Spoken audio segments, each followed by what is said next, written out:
సినిమాలో మహిళల కోసం పాటలు వచ్చినప్పుడు ఏదో మహిళల్ని కాస్త థియేటర్లకు రప్పించడానికి పొగుడుతున్నారని అనుకున్నారు. కానీ ఇప్పుడు మహిళా లోకం నిజంగానే లేచింది. సమానత్వం కోసం అడగాల్సిన అవసరం లేదు. సమానత్వం తప్పక కల్పించాల్సి వస్తోంది. ఇంకా చెప్పాలంటే వారే ప్రధానంగా ఎదుగుతున్నారు.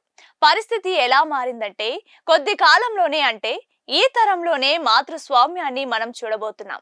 భవిష్యత్తు మహిళలదే అనడానికి ఎన్నో సాక్ష్యాలు కళ్ళ ముందు కనిపిస్తున్నాయి. ఏదైనా స్కూల్కు వెళ్ళండి, క్లాస్లో సగం మంది ఆడపిల్లలు ఉంటున్నారు. గతంలో ఏదైనా స్కూల్లో 90% మగపిల్లలు ఉండేవారు.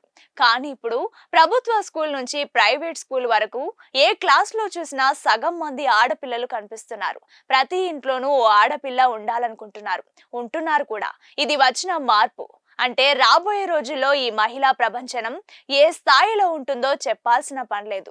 త్వరలో మహిళా రిజర్వేషన్లు అమలు కానున్నాయి. అది రాజకీయంగా వారికి ఉపయోగపడుతుందేమో కానీ ప్రతిభ మాత్రం అవసరమైన రంగాల్లో ఇప్పటికే మహిళా ప్రపంచనం కనిపిస్తోంది.